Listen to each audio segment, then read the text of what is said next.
कहानी the deadly don की। ये कहानी है 21 जनवरी 1897 को इटली में जन्मे वीटो जेनोवेसे की। वीटो का जन्म इटली में ही हुआ था, लेकिन 15 साल की छोटी सी उम्र में ही वो अपना परिवार छोड़कर यूएसए चला गया था। ये 1930 का शुरुआती दौर था। अब वीटो लकी लुसियानो के लिए ही काम करने लगा था, लेकिन वीटो सेल्फ मेड माफिया था, इसलिए वो हमेशा से ही कुछ बड़ा करना चाहता था। कुछ समय लकी लुसियानो के अंदर काम करने के बाद उसने पूरी तरह से सोच लिया था कि वो मौका पाते ही कुछ अलग करेगा। वो खुद की ही एक क्राइम फैमिली एम्पायर बनाना चाहता था, जिसमें उसे किसी के अंडर काम भी ना करना पड़े।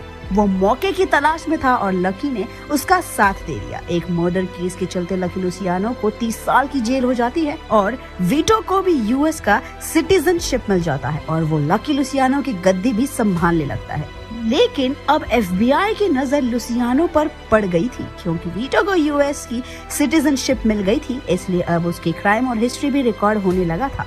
एफबीआई इसी सिलसिले में वीटो से पूछताछ करना चाहती थी और अगर वीटो की सच्चाई सामने आती तो उससे उसकी सिटीजनशिप भी वापस ले ली जाती और उसे जेल भी हो जाती, जिसकी वजह से उसे एफबीआई से भागना पड़ रहा था। एफबीआई की नजर उस पर ही थी और बचने के लिए वो अपने होम कंट्री इटली आ जाता है। उसके जाते ही उसकी जगह फ्रैंक कैस्टिलो ले लेता है। अपना सब कुछ खो जाने पर भी वीटो अपना सेल्फ कॉन्फिडेंस नहीं खोता। एक पावरफुल फोर्स वो फिर से बना लेता है और वो वहाँ भी अपना टेरर कायम कर लेता है। यूएस जाने के बाद 1950 में उसने वहाँ के एक माफिया कार्लो गैम्बिनो के साथ टीम बनाई और उन्होंने आपस में एक प्लान बनाया कि वो एल्बर्ट, एनास्टासिया और फ्रैंक कॉस्टेलो की हत्या कर देंगे, क्योंकि वो दोनों उस समय के माफिया लीडर्स बने थे और वीटो को उसकी गद्दी भी वापस चाहिए थी।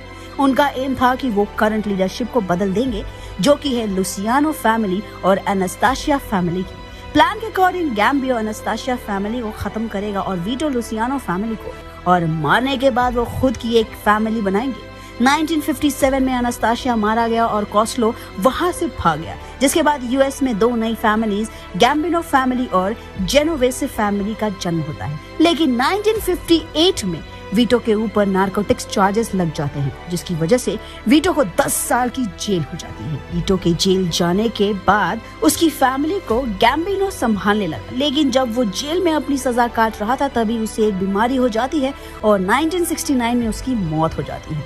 उसकी मौत के 50 साल बाद आज भी जेनोवेसे फैमिली इसी नाम से बुलाई जाती है। वीटो जेनोवेसे का टेरर की वजह से लोग उससे deadly don, the mafia museum, the mob boss जैसे नामों से बुलाते हैं। केजीएफ 3 में भी ऐसे ही मौत की स्टोरी पर बेस्ड स्टोरी दिखाई जाने वाली है।